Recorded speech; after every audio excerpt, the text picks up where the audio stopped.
দীর্ঘ 1 মাস পরে আবারও একটি নতুন চ্যালেঞ্জ নিয়ে চলে আসলাম আপনাদের মাঝে। আজকের চ্যালেঞ্জটি হচ্ছে অনেক ইউনিক টাইপের, অর্থাৎ আজকে আমরা পুরাতন যে গাছগাছালি আছে একটি জঙ্গলের ভিতর যাব এবং ওখানে যাওয়ার পরে ওখানে যে পুরাতন গাছপালা আছে কাটা অথবা ময়লা আবর্জনা রয়েছে তো ওটা উল্টাবো এবং উল্টানোর পরে ওখান থেকে দেখি সাপ বাড়ই কিনা। চলুন দেখা যাক। প্রথমে চলে আসলাম এই পরিত্যক্ত জঙ্গলের এখানে, এসেই দেখতে পাই এখানে একটি বোতল রয়েছে এবং এটাকে উজলানোর পরে এখানে দেখতে পাই ছোট ব্ল্যাক পিঁপড়া, কিন্তু এখানে খুবই কম পিঁপড়া যার কারণে আপনাদেরকে দেখাতে পারলাম না। এর পরের ধাপে চলে যাই। এখানে অনেক গভীর জঙ্গল আর এখানে কেউ যাতায়াত করে না, তো এখানে কি পাবো? সামনে একটা বোতল দেখা যাচ্ছে, দেখি ওখানে গিয়ে ওটা উজলানোর পরে দেখি ওখানে পাওয়া যায় কিনা। এই তো এই যে বোতলটা, দেখি এটা উজলিয়ে এর তলে কি কিছু পাওয়া যাবে পোকামাকড়। ও ভাই এই দেখো ব্ল্যাক পিঁপড়া, নাকি ব্ল্যাক না, এটা তো হোয়াইট পিঁপড়া। এই দেখো এটা হোয়াইট পিঁপড়া।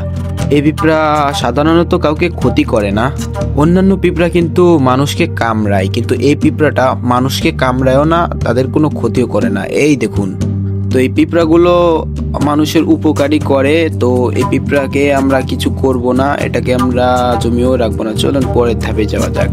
আমি এই জঙ্গলের অনেকটা গভীরে চলে এসেছি, আর এই গভীরে আসার পরে সামনে দেখতে পাই এখানে অনেক ডালপালা রয়েছে, তো এটাকে আমি উজলাবো এবং উজলানোর পরে দেখবো এটা থেকে কি তলে কিছু পাওয়া যায় কিনা। তো এটা উজলালাম, এখন সাপ কি আছে? দুঃখিত বন্ধুরা, এখানে কোনো সাপ নাই, কিন্তু সাপের থেকে অনেক ভালো কিছু আছে, অর্থাৎ সেই পিঁপড়া, ব্ল্যাক পিঁপড়া। তো এই দেখো এটা হচ্ছে ব্ল্যাক পিঁপড়া। এই পিঁপড়াটা মানুষের ক্ষতি করে না, এটা গাছের যত ময়লা আবর্জনা আছে ওইগুলো খেয়ে বেঁচে থাকে। আর এই পিঁপড়ে থেকে ভয় পাওয়ার কোনো প্রয়োজনই নাই বলে মনে করি আমি। এই দেখো এই যে খাবারগুলো এরা নিয়ে ছড়াচ্ছে, তো এদেরকেও আমরা কোনো ক্ষতি করব না। তো এই দেখো পিঁপড়েগুলো কিন্তু খুবই ইউনিক টাইপের দেখা যাচ্ছে পিঁপড়ে। তাহলে চলো পরের ধাপে যাওয়া যাক। আর একটা কথা বলে রাখি, এরকম যদি ভিডিও আপনারা পেতে চান তাহলে অবশ্যই চ্যানেলটিকে সাবস্ক্রাইব করে রাখবেন। সামনে দিকে একটা গাছ পড়ে আছে, তো এই গাছটাকে উজলাই এবং দেখি এর তলে কি সাপ পাওয়া যায়। দুঃখিত গাইস, এর তলে না আছে কোনো সাপ, না আছে কোনো পিঁপড়া। তো পরের ধাপে যাওয়া যাক।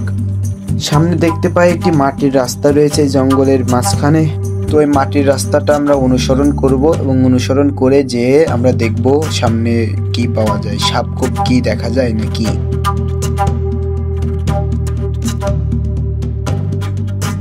তো এখানে একটা ডাল দেখতে পাই, গাছের ডাল, ছোট একটি ডাল, তো এটাকে উজলানোর পরে কি এর তলে কি সাপ পাবো? আচ্ছা এটাকে উল্টিয়ে দেখি। গাইস এটাকে উল্টিয়ে দেখলাম, এর তলে কিছুই পেলাম না, যার কারণে সামনের দিকে যাচ্ছি। সামনে দেখা যাচ্ছে একটি বড় কাঠের টুকরা, তো এই টুকরার তলে কি পাবো, অর্থাৎ এর তলে কি সাপ দেখতে পারবো? চলুন এটাকে উল্টিয়ে দেখি। ও ভাই, ও না না গাইস, এটা সাপ নয়। আমি ভাবছিলাম এর হয়তো এর তলে একটা সাপ, কিন্তু এটা সাপ নয়। আমি তো ভয় পেয়ে গেছিলাম রীতিমতো। আমি তো কি বলবো, আমার পরাণ, ভাবছিলাম এর তলে হয়তো সাপ আছে, কিন্তু দেখতে পেলাম না। চলুন অন্য কিছু উল্টিয়ে দেখা যাক। এর তলে কি পিঁপড়া, এর তলে পিঁপড়া। তো পরের ধাপে দেখা যাক। ও একটু দাঁড়ান, ওয়েট করেন। এই দেখুন এই যে কালা মাটিগুলো দেখতে পাচ্ছেন, এটা কিন্তু পিঁপড়ের বাস। তো এখান থেকে চলে যাই, কারণ আমরা এখানে থেকে সময় নষ্ট করব না, অন্য জায়গায় যেয়ে আর একবার বুঝিয়ে দেখবো। তো এখানে কি না, এখানে কিছু পাওয়া যাবে। এই তো একটা কাঠ, এর তলে কি কিছু আছে? ও এর তলে কিছুই নাই। তো সামনে যাওয়া যাক, যে দেখি আর কিছু পাই কি না। তো এটা কি, এর তলে আছে এই ছোটখাটো পিঁপড়ে। না গাইস, আর কোনো কিছু পাচ্ছি না। তো এটা আরেকটা রয়েছে নাকি?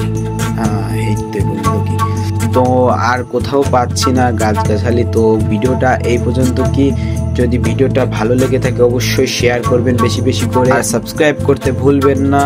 দেখা হচ্ছে পরবর্তী ভিডিওতে, ততক্ষণ পর্যন্ত বাই বাই, আল্লাহ হাফেজ।